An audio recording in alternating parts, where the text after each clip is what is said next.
Peace and greetings. This is the Artist Smith Yoga podcast. So talking about turning your yoga posture into an asana. Okay. So you've got a lot of folks online that pose. Okay. They're doing poses. They are not fully invested in these poses enough to turn them into an asana. You've got fascia. Okay. The fascia in your body directly is directly connected to and influenced by your emotional state, about it, directly connected to how you feel, if you're tense or if you're relaxed. Being tense and being relaxed, that is an emotional response. That's mental.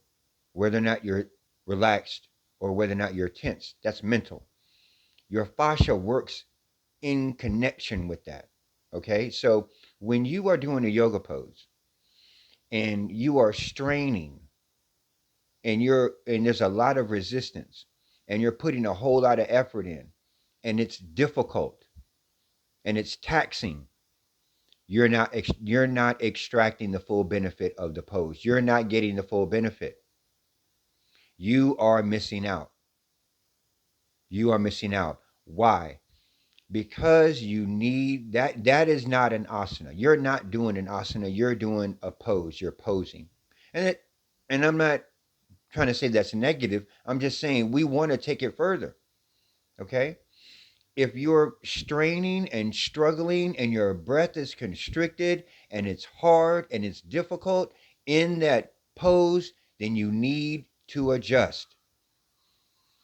Remember this: pain, when they say no pain, no gain, that does not apply when you're doing yoga. No pain, no gain does not apply when you're doing yoga, most especially when you're doing physical asana. When you're working towards doing physical asana, you're doing your yoga poses. Pain, no pain, no gain does not apply. Heat, intensity, okay, passion, putting forth effort, genuine effort. That's what we're looking for. It is a balance between effort and ease. That is where we extract the benefit. That is where it turns into an asana. That is where you are no longer just doing a pose. It is now an asana because it is steady and agreeable. You can hold the pose for an extended period of time with not without extreme difficulty. That's what we're looking for. you know, and how do we go about doing that is the question. Because a lot of the yoga poses are difficult poses. They're hard to do. They're difficult.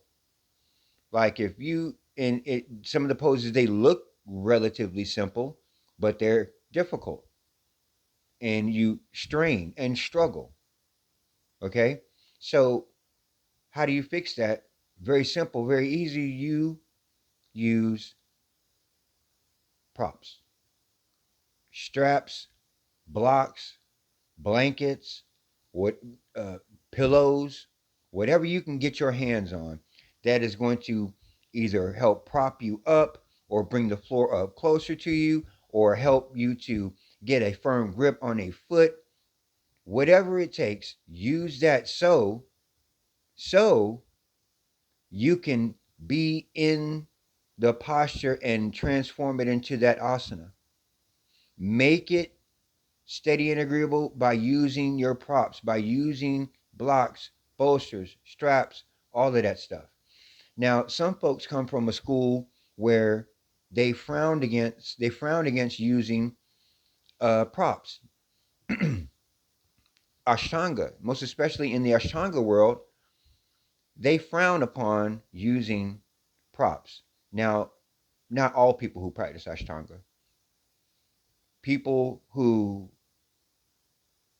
have a very rigid idea of the way it's supposed to go say that you can't use props, but people who practice Ashtanga and understand yoga know that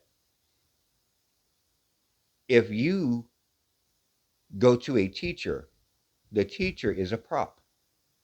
The yoga studio is a prop. The yoga mat is a prop. Everything is a prop. Everything is propping you up. Everything is assisting you in your practice. Where does it end? So just no blocks, right? One of the most easiest things for you to just give yourself a little extra so you can extract benefit. Don't use that push and strain. No, it doesn't make sense. Yoga makes sense. Doing something like that doesn't make sense. And that's one of the things when you practice, it's you start to you start to become self-aware of like, hey, wait a minute, that doesn't make sense. I'm not gonna, I'm gonna do what's best for me. I'm gonna do what's right for my body. I'm gonna do what is best for my mind. So we're turning these these postures into asana, and we're using everything to our advantage. We're going to use everything that we can. We're going to use blocks and bolsters and straps and all of these things. And I and the to put the last piece on this, and I always talk about. I think I mention it in just about every single video because it's the most important part of the practice. It's why we do the practice. It's meditation. It's meditation. Okay, it's the final asana that we're working towards. What is the final asana? The final asana is the one that you sit down to meditate in. That's the final asana. That's the finish line. If you want to have a finish line, if you want to say, okay, now I'm done, be able, do your yoga. Your finish line with yoga is if you can do the practice enough to where you can control your body to the point where you can sit down and meditate for 30 minutes.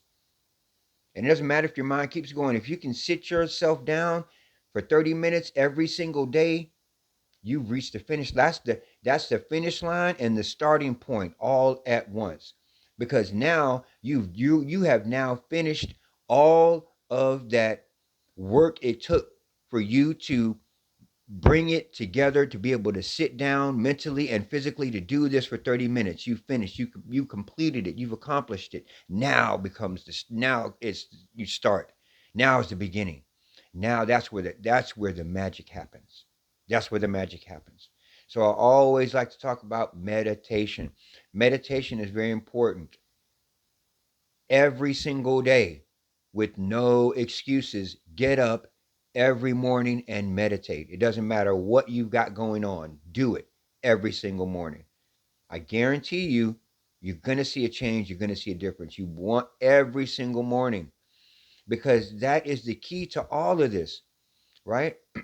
Having that mind nice and clear is going to give you the insight you need in order to be mindful in your practice, in order to help you change these postures into asana. And then the whole thing becomes a moving meditation because what is asana? Asana is the seat of meditation. So if you accomplish every pose or just about every pose when you're doing your yoga, that is a moving meditation. You're in triangle pose. If you're in triangle pose and you can take those nice full deep breaths and you can hold triangle pose for 30 seconds, that's an asana. You just meditated for 30 seconds. You know what I mean? So back to what we're talking about. Turning your posture into an asana. How do we do that? Like Malcolm X said, by any means necessary, whatever it takes. I'm going to use a strap, a block, a bolster, whatever. I'm going to make sure that I can sit in this pose or stand in this pose for a certain amount of time in order to extract the benefit, right? And I'm going to pull back. I'm going to do modifications. So whatever it takes, I'm going to make sure that I can do that. I can take those full deep breaths. And I know you can't do it in a classroom. When you go to a yoga class, into a yoga class, it's hard to do, but try your best to sit in a pose for 30 seconds. Okay? After 30 seconds is when the fascia, back to what I was saying in the beginning, the fascia releases because you're taking those deep inhalation exhalations. The mind is calm. You're not tense. You're relaxed. That directly relates to what? The fascia. And then the fascia relaxes. And then you're able to move into the asana. And if you really think about it, your fascia is controlling your asana, right? You relax that fascia, you relax the whole body, and now the fascia is going to release and allow you to extend that arm a little bit further. It's going to allow that hip to open up a little bit further. It's going to allow you to fold forward a little bit further, right? So the fascia. And let's talk about how to the direct way in which you affect the fascia is through your breath, because it's a chain of events that happens.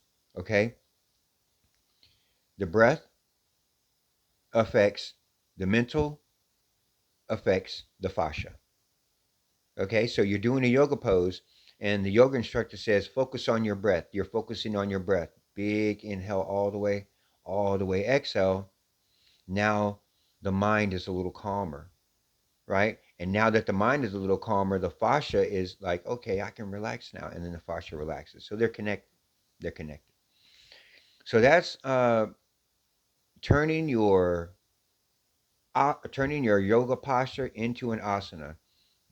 Stop posing and explore an asana. Explore the asana. And one other thing I want to mention is the fact that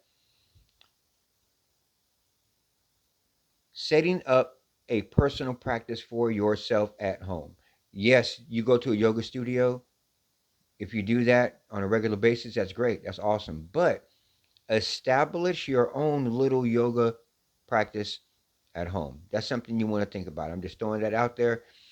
Think about starting up your own little yoga practice by yourself, your own personal practice. And you can do it just by starting with sun salutations. You can check out my YouTube channel, Artist Smith, the Artist Smith Yoga Podcast, and I have a lot of tutorial videos on there about getting started with some very simple things as far as yoga, the physical posture asana is concerned. So, with that said, if there are any questions, comments, or concerns, you know what to do. Thank you for watching. Peace.